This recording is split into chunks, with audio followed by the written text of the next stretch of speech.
initial shortening of the race distance. Let's head down into pit lane. We've already seen a very relaxed Fabio Quartararo down in pit lane, enjoying some of the scenes in the grandstands. Let's hear the words from his team boss, Maio Meregali. He's with Simon. Maio, this must be heartbreaking for you, you know, seeing the rider, your rider, come through practice qualifying as the favourite, really, and especially in my eyes, I really thought he was the man to beat. The only one looking like on rails here when everyone else is struggling, and now it's rained and changed everything. Please give us your thoughts. Yeah, it's a really pity. We are, as you can imagine, disappointed also because we did a 3-day test here 4 weeks ago. We did a really good job. We prepared this race in the best way as possible. We started very well. Morbidelli, for me, he could also start from the first row without the crash yet in qualify. Now, basically, we throw away all the data we gather in 5 days, basically. But I'm really now doubting if we can start, because apparently the tarmac doesn't drain. There is a lot of water, so I don't know until when we will be able to postpone the start of the race. Getting back to Morbidelli, I was really happy to see the old Franco flashes of him come back. From inside the box, do you feel he's back on track? Yeah, definitely. He's very happy now. Every time he wants to push, he's fast. He got back the confidence, the speed. Even in Qatar, for me, he looked much better compared to the winter test, and here even more. It's for sure a good and important point for us, because now we can really compare the two rider data during the race weekend, and as you know, one can push the other one, and that's our aim. Maio, thank you for your time, and I hope you get to go racing. Me too. Yeah, thanks to Simon, thanks to Monster Energy Yamaha team manager Maio Meregali. It was a real tough start, wasn't it, for the factory Yamaha team, Yamaha in general, a couple of weeks ago over in Qatar.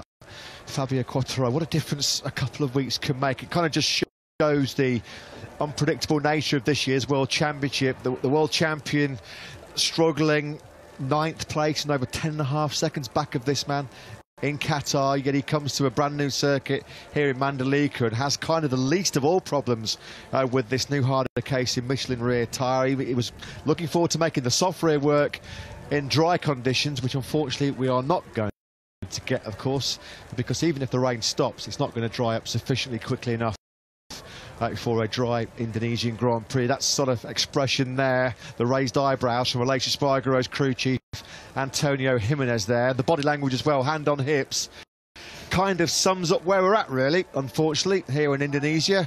Everybody just playing the waiting game and looking skywards and keeping close eyes on the weather radars, the weather technology.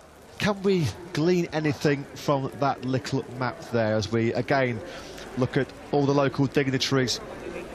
I really do hope that we can get some MotoGP race action in here, because it would be the perfect way to end what's been such a brilliant weekend all round. As Lewis touched upon, we had a fantastic welcome when we first arrived here in Jakarta, the parade of 20 riders with President Mr. Widodo. It was like rock stars, wasn't it? And this was all part of what we hoped was going to be a really special grid ceremony to kick off the Indonesian Grand Prix. We saw the special grid ceremony for the first time precede the Qatar Grand Prix a couple of weeks ago. It was a real nice new feature. Even though they can't go on the grid and they can't perform out on the circuit, well, the band are still going to play the Indonesian national anthem. So myself and Lewis will just pause for a couple of moments.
Well, you've got to give credit to the Indonesian authorities here. They're doing everything they possibly can to keep the patient fans, the expectant fans, entertained and occupied as we continue to have this unfortunate rain delay here. The race, of course, should have been over by now. Unfortunately, we're still waiting. We'll take another quick breather as well and soak up what hopefully is the pre-race atmosphere. This marching band.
A rousing and fantastic rendition of the Indonesian national anthem.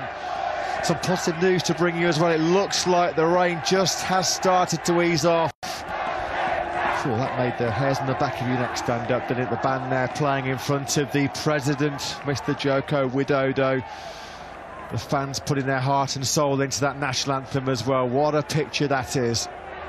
Great scenes here. That's why we are so desperate to give these fans the show that they came for, the show that they have been waiting for 25 years. We're 10 minutes away from what we hope will be the pit lane opening.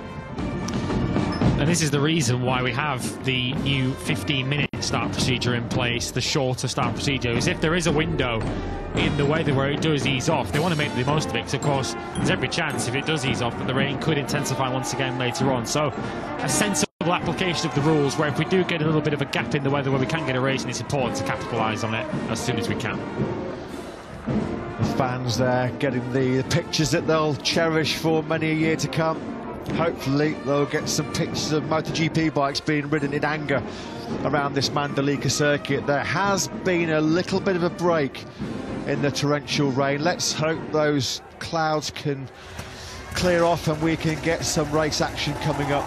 We can hear a few MotoGP bikes just being warmed up in the pit lane. That's got the fans cheering, and this will hopefully get us all cheering, because the new schedule has just been released. There you can see on your screens. Pit lane will open as we'd anticipated and as we'd hoped at 4 p.m. local time for a race start at 4:15 local time, so about 75 minutes after we'd hoped to have the Grand Prix of Indonesia underway here in Mandalika. But let's hope that finally this easing of the rain means that we will get this much anticipated, this much expected and much hyped Grand Prix of Indonesia here in Lombok. Fabio Quartararo will be rushing off to change back into his leathers, of course, having enjoyed the dance-off that was taking place in the grandstands. Of course, much like you guys back at home, I'm sure you'll much rather watch motorcycles go on the racetrack and hear us talk over them. But yeah, we hopefully will be only just under 25 minutes away from the race getting underway. Pit lane then due to open in just over 8 minutes time, and that has got the crowd up on their feet. Yeah, the local circuit announcer just confirming the news that we have just brought you sitting at home. We thank you for your patience wherever you are in the world. We know some of you, particularly in Europe, have had a pretty early start to watch the race action. Hope you've got some strong coffee on board and you can now enjoy what will be, of course, a shortened 20-lap Indonesian Grand Prix. You can just still see there on that camera shot, looking at that spectacular Lombok coastline. A bit of rain still falling, but nothing like what we had about a couple of hours ago almost now. Yeah, the rain started to really get heavy around 20 minutes or so maybe following the end of the Moto2 race, which in itself had been shortened. So the riders in that race will certainly have been pleased that that race got shortened, which was due to the track conditions, not due to the rain. It was more due to the very hot temperatures that we've got here, where they decided to shorten the race. That rain could have come just around the end of the Moto2 race had that run to its full distance. So they will have certainly been relieved on that score. Well, we have waited 25 years for MotoGP action in Indonesia, and we're about 25 minutes away now, hopefully, from the start of the Grand Prix of Indonesia at the Pertamina Mandalika circuit. You can see there Loris Capirossi and Franco Ancini. They've had a very, very busy afternoon. They're doing everything they possibly can to try and clear off any standing water that might still cause a problem. You can see in those puddles there, the rain is still falling, but it has eased off. Trust us, ladies and gentlemen. The organisation, both in MotoGP and here in Mandalika, they're doing everything they possibly can to make sure that this race does get underway at our new scheduled time, 4:15 local time. So perhaps we can call that part of the race at the shallow end, can we, of this Pertamina Mandalika circuit. Yeah, they've been working right throughout this delay. As I mentioned, it was important to them that when the weather did break and an opportunity to get a racing did take place, that the track was immediately in a condition that they could get racing as soon as possible. We have seen, and you can see a little bit there as well, back on Saturday morning when we went out for free practice 3 in Moto3, we saw Elia Bartolini have a really big high side out into the gravel chaps, and the gravel chaps were absolutely flooded here. So hopefully they've been keeping an eye on that as well to make sure that there aren't too many puddles that the riders could fall into. If in doubt, get the brushes out. We've just had the Winter Olympics. We might have some candidates for the Great Britain curling team here, or an Indonesian curling team indeed, in the future. We've got the brooms, we've got the brushes, we've got the road sweepers doing everything we can then to get the race underway in, what is it now, 15:54 local time. So in just over 20 minutes time, we should be good to go, all being well here at the Pertamina Mandalika circuit. As Loris Capirossi and Franco Ancini and other Dorna representatives make sure that every aspect, every potential problem corner with standing water is cleared before the riders do head out on the circuit. So who will see this as a big opportunity then, a wet race in MotoGP? The likes of Pol Espargaro perhaps starting down in 15th on the grid for Repsol Honda. Of course, he took his first MotoGP podium in very torrential wet conditions in Valencia. He will certainly see this as a big opportunity. Brad Binder, we've mentioned, of course, he's very, very good in these conditions as well. John Zarco, Jack Miller on the Ducatis will see as an opportunity. The big question, I suppose, will be Fabio Quartararo from pole position. Just how much has his wet weather riding come on since we last saw him at the end of last season? So finally, we are getting the MotoGP riders and teams prepped and ready to go. They're bringing all the equipment onto the track now. We are going to start the quick start procedure. The pit lane will open very, very shortly. Thankfully, the teams are getting braced for this Grand Prix of Indonesia. Suzuki, Redding, Alex Rins. Let's quickly pop down for an update on the current conditions from Simon down in pit lane. I'm only interrupting because, guys, it really has stopped. Like, I'm standing out here with no jacket, no umbrella, and it's almost nothing coming down now, so I think we're in luck. Great news, Simon. Thank you very much indeed for that. Pit lane opens then in just over 4 minutes' time, and you can also see, just to underline Simon's point, a number of the spectators in the exposed seats at the front of the grandstands have removed their rain jackets and their Macs that were keeping them dry in the torrential conditions that we had for the last couple of hours. So all being well, we'll be off and underway with the first Indonesian Grand Prix in the Premier class for 25 years. The race due to get underway in just under 20 minutes time. Fabio Quartararo will line up from pole position then. Let's just run you quickly through the grid that will be lining up shortly. Martin and Zarco for Pramac. There is Jorge Martin, second on the grid. starts from the middle of the front row. Brad Binder heads row 2 ahead of Bastianini, the World Championship leader, and Pecco Bagnaia. Oliveira, Rins and Miller there on row 3 ahead of Aleix Espargaro, Fabio Di Gianantonio, the top rookie, and Luca Marini. Marco Bezzecchi starts 13th ahead of Franco Morbidelli, who did receive a 3-place grid penalty for an infraction during the practice start session at the end of FP3 yesterday. That dropped into 15th. He's now been promoted back up to 14th because Marc Marquez, unfortunately, who a number of those fans came to see, will not be starting this Indonesian Grand Prix due to a concussion sustained in a violent high side during the warm-up session this morning. That promotes his teammate Pol Espargaro up onto the 5th row in 15th with Andrea Dovizioso, who's certainly got some previous in wet conditions, hasn't he? He lines up 16th ahead of Joan Mir and Alex Marquez. Maverick Vinales would be 19th on the grid ahead of the 2 Tech3 rookies of Raul Fernandez and Remy Gardner. Darren Binder is set to start 22nd, with Takaki Nakagami in 23rd. They're all, of course, chasing Fabio Quartararo, who starts from pole position.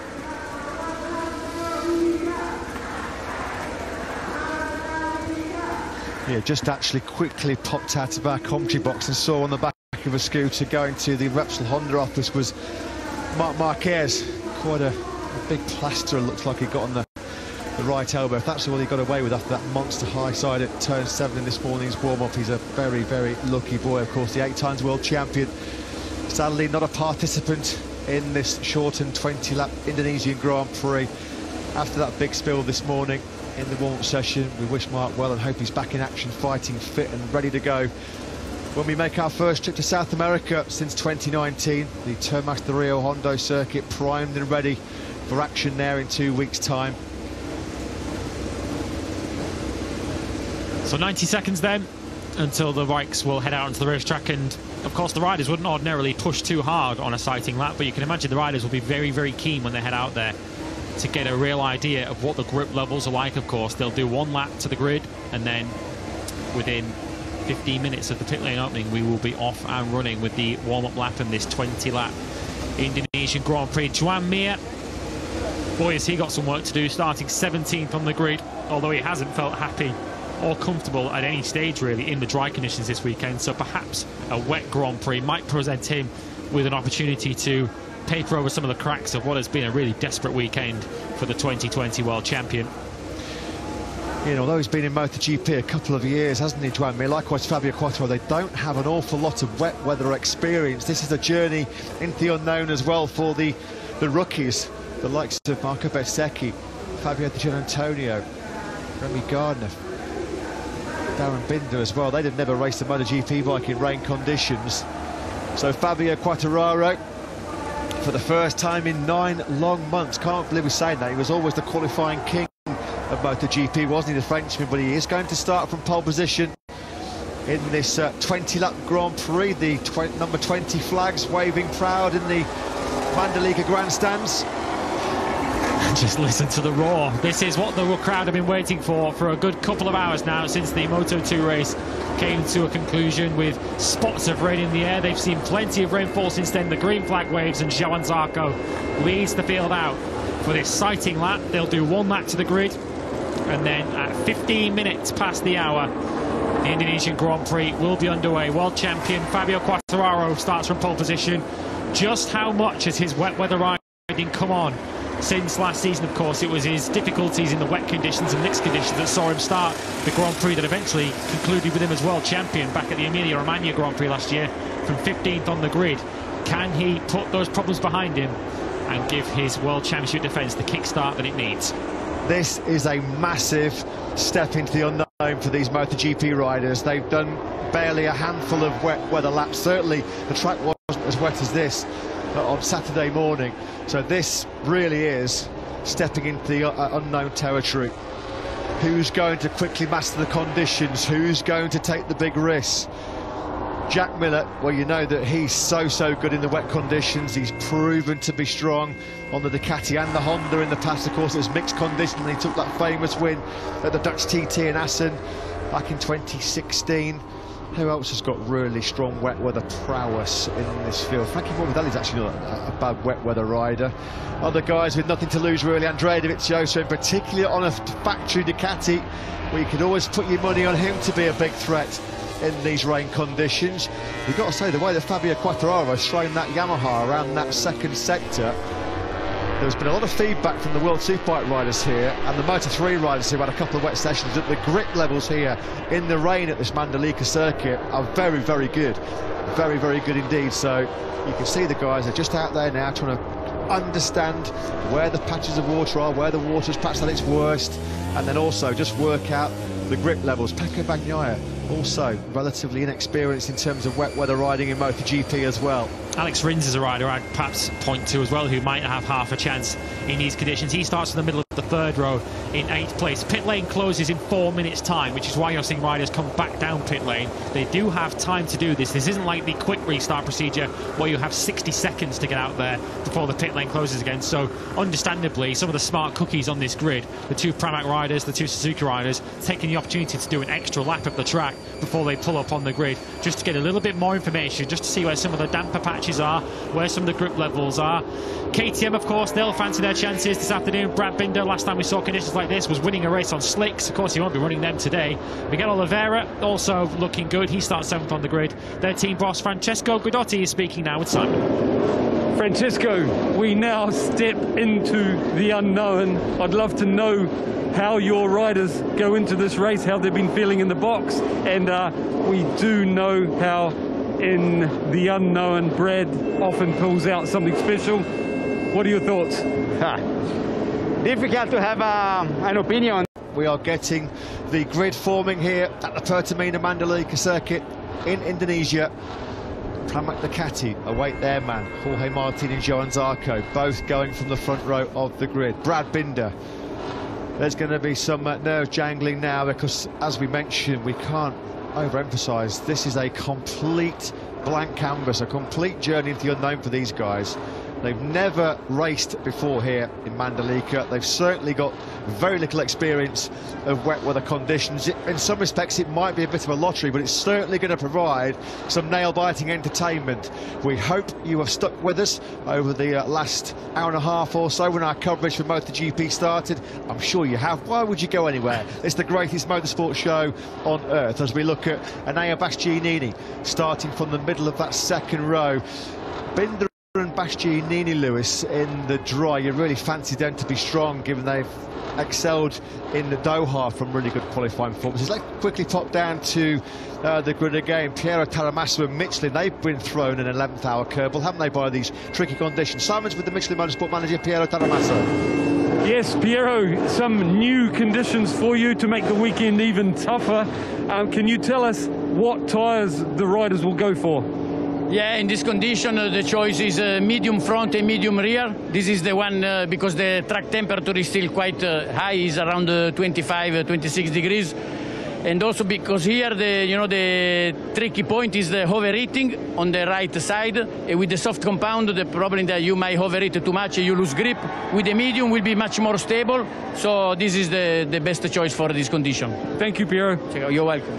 Yeah, thanks to Piero Taramasso. We're just running through this revised grid now, of course, revised, sadly, because 8 times world champion Marc Marquez has been ruled out of this delayed Indonesian Grand Prix.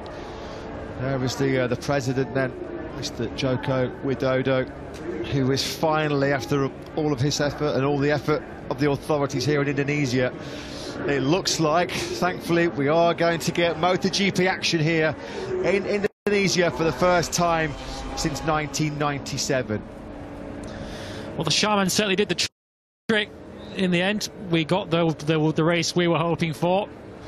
Yeah, whatever that lady's name was, get her inducted into the MotoGP Hall of Fame very, very quickly, because yes, it does look like the Rain Banisher, or whatever she was called by the locals. She normally goes to big events like weddings and parties. She'll be getting a position at the FIM, I think. She'll be taken to every Grand Prix over the course of the year now to try and ward off any potential wet races or cancellations. So we're about to get underway then for this Indonesian Grand Prix. And Enea Bastianini goes into it as the championship leader. Let's get a word from Grassini with Simon. Yeah, that was a key word you said there, championship leader. That's why I've come to see Michele Massini.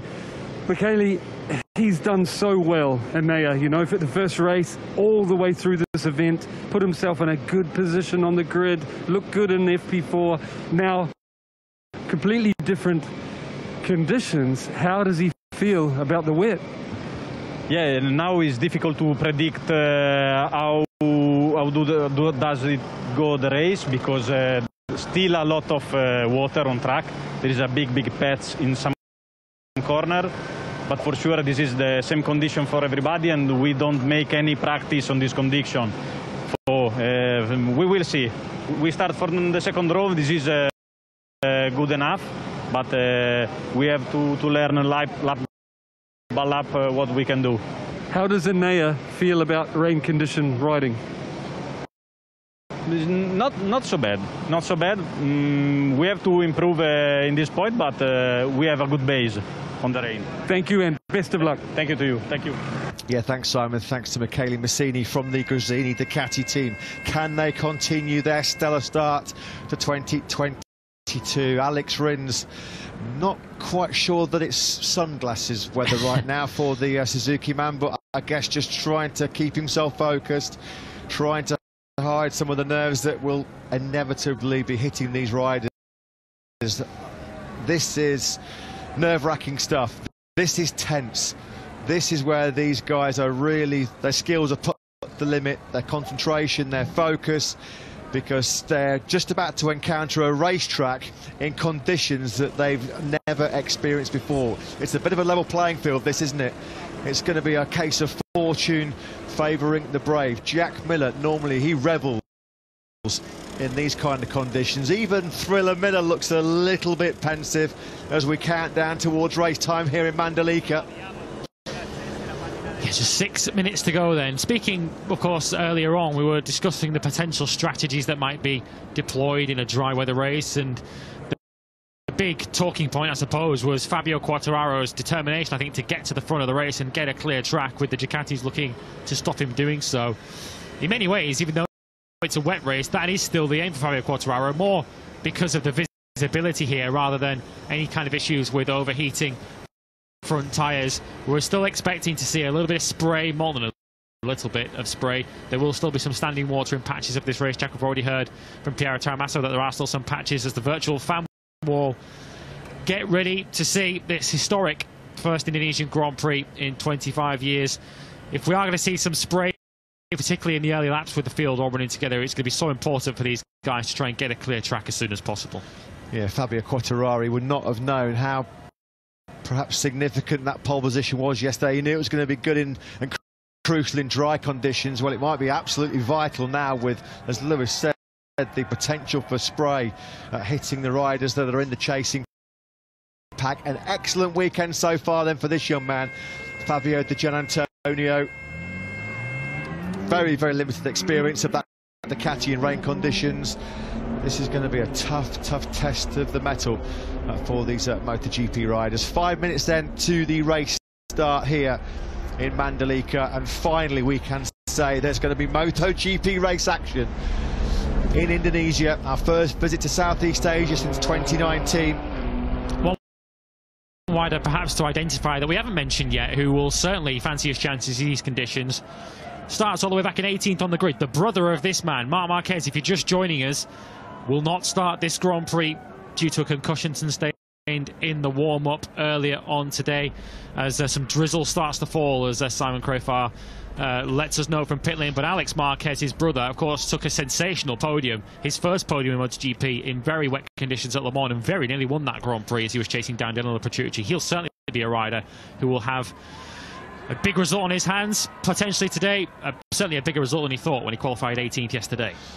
Let's just hope then that that rain that's just starting to fall a little bit heavier again, as the team personnel are told to clear the grid, that it doesn't start falling as ferocious as what it did about an hour ago, which caused this lengthy delay here for the MotoGP return to Indonesia for the first time since 1997. Understandably, some really tense, anxious looking faces down there on the grid. Somebody give a Espargaro a glass of water. He looked like he got a real dry mouth. So here it is then, finally, we're about to get underway in MotoGP here in Indonesia. Two Pramac Ducatis on the front row of the grid. Johann Zarco in third place. Jorge Martin starts from second place.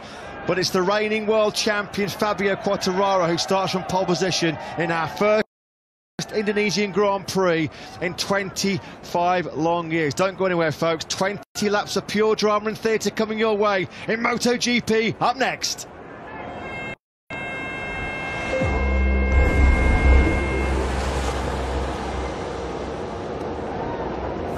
Who will be the rainmaster of Mandalika here in MotoGP? Fabio Quartararo, the reigning world champion, starts from pole position ahead of the Pramac Ducatis of Jorge Martin and Johann Zarco. Brad Binder heads the KTM Challenge from the front of the second row ahead of the reigning World Championship leader, Enea Bastianini.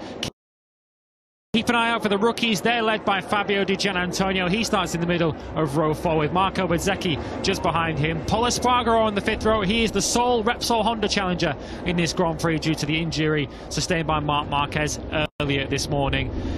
In wet conditions, with drizzle starting to fall once again, these are challenging conditions for the best.